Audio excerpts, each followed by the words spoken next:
Now we're looking at the student errors in the book, and this is all about the investigation to reasoning to equivalent expressions. We're now on number 7B, which is page 497. We're also going to look at the summarize the mathematics and the check your understanding in this section.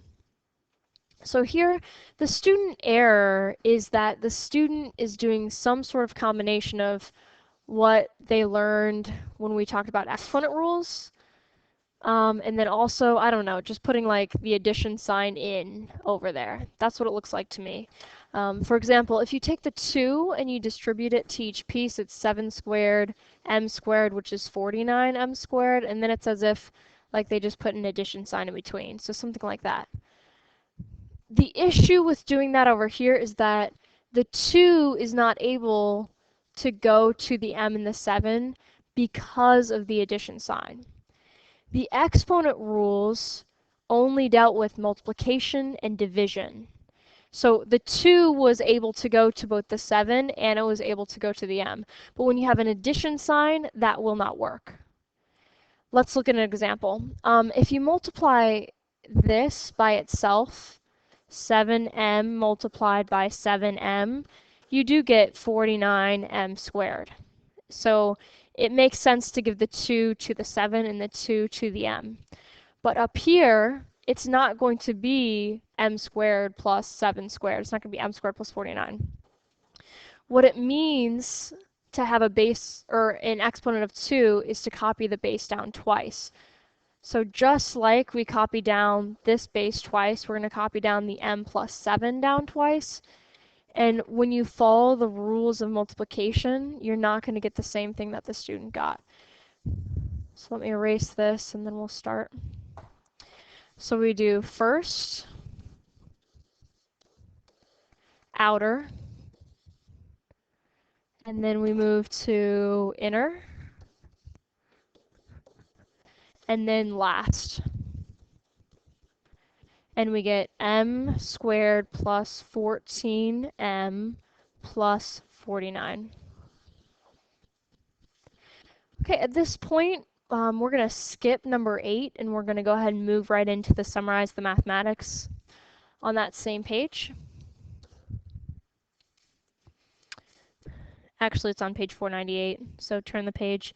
And the first summarize the mathematics question is A. What is the standard expanded form equivalent to the product 2x times 5x plus 3? So 2x multiplied by 5x plus 3. And we start with factored form here. And they want us to change this to expanded form. So we're going to multiply 2x by 5x. And then we're going to multiply 2x by 3. And we get 10x squared plus 6x. So this is expanded form. This is factored form. And it's a pretty simple case. In the next question, it says, what is a factored form equivalent to ax squared plus bx? So in this case, ax squared plus bx, they give this in the form, the expanded form. And then you want to change this to factored form. To change it to factored form, you want to complete the prime factorization, find the prime factorization of each. The factor that these have in common is the variable x. So I'm going to put the x on the outside. Then it is easier to see here that what's left over is what you multiply by the x on the outside. Here we have b left over, a positive b, so that's what is multiplied by the x. You can also write it out like we did when we were completing the problems at first. We would say x multiplied by what gives us ax squared? Well, ax. And then we could say x multiplied by what gives us bx? Well, b. So a positive b would go up here. And as always, you want to check your work. X times ax, yep, that gives us ax squared. X times b, yes, that gives us xb, or you could say bx. It doesn't matter according to the commutative property of multiplication. It can be either way. And this says expand, not expanded. Sorry about that. All right, letter C on the Summarize the Mathematics asks us, what is the standard expanded form equivalent to the product x plus a times x plus b? So we are given this in factored form. So x plus a is one factor, the other factor is x plus b. And then we're asked to figure out what the pattern is. What would this look like when you write it out? So in this case, we have x squared plus a plus b multiplied by x plus ab. And that's what they wanted you to see when we completed the investigation. I'm not sure that you were able to see it. But let's give an example that would go along with this. For example, we have x plus 3 multiplied by x plus 8. So then it should work that we take x and square it. Then we add a and b. A in this case is 3.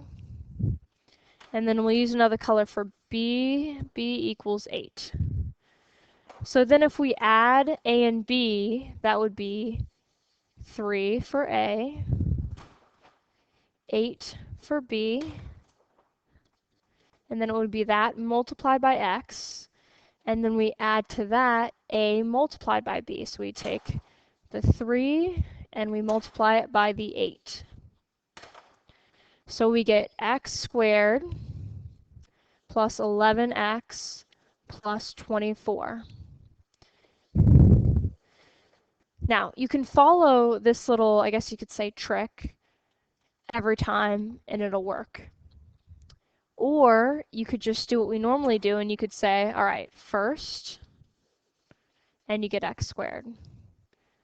Outer, that's 8x. Inner, 3x. And then last, we get 24. And you'd end up with the same thing, x squared plus 11x plus 24. This is a common thing that you'll see in math classes where they'll show here's the original and here's the pattern that it follows. So it's good to be aware of that pattern. So x squared plus 11x plus 24. Let me complete one more problem like this. So I'm going to erase this and I'm going to make one of the values negative this time. And this is just to prove that it works.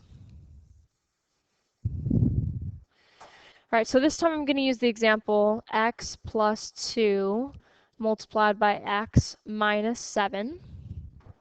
So in this case, a is equivalent to 2, and b is equivalent to negative 7. And then we go ahead and fill it out. So first of all, we square the x. After that, we take a and we add it to b. And then we add to that a multiplied by b. And our total becomes x squared plus negative 5x minus 14, which can also be written x squared minus 5x minus 14. If we follow our normal rule and we just do first, outer, inner, last, you'll see that we get the same thing. X squared, combine like terms, you get minus 5x, or negative 5x, and then minus 14. So that's one of the patterns. Let's go ahead and move on to the next pattern. So we'll look at D. In D it says, what are the standard expanded forms equivalent to the products x plus a times x minus a and x plus a squared? So we're going to do D in two sections. We're going to start with a pattern that we get from x plus a multiplied by x minus a. And that's going to be equivalent to x squared minus a squared. And let's do an example to show that this is true. So we'll say x plus 3 multiplied by x minus 3. And we should be able to just write out the answer, x squared, and then a is equal to 3. So we would just take the 3 and we would square it. So it would be x squared minus 9. Let's complete this the normal way that we would complete this. X multiplied by x, x squared. So first, outer, inner, and last. Negative 3x plus 3x cancels. We're left with 0, so we just have x squared minus 9, so it does work. And it really doesn't matter whether you have the negative sign here or if you would put the negative sign here. It's just one has to be positive and one has to be negative. Let's do one more example. And in this case, we're going to put the negative first. So we're going to write x minus 5 multiplied by x plus 5 this time. The answer should be, if it follows the rule, it should be x squared minus 25. Because now a is 5, and then you square the 5 and put it here. And quickly we'll do first, outer, inner, and last. 5x minus 5x equals 0, and we're left with x squared minus 25. So that pattern will work every time. So it's these have to be the same. These values have to be the same. And then one symbol has to be positive and one has to be negative, and this will always be the result. All right, now let's look at the second part of D, and they want us to find an equivalent form for x plus a squared, x plus a squared. So this will look like x squared plus 2ax plus a squared. And let's look at an example. If we had x plus 3 multiplied by x plus 3, we should be able to write it out as x squared, so I took that first value, plus 2 multiplied by ax plus a squared. Let me use a different color for that. So a is equal to 3 in this case. So we put a 3 here, and we put a 3 here. And we get a result of x squared plus 6x plus 9. If we complete it like we normally do, we would do first, outer, inner, last, and we would get x squared plus 6x plus 9, which is the same thing that we just got over here. So this also will work this pattern. We are going to apply these patterns in the Check Your Understanding, and I'm going to leave the Check Your Understanding for the next video.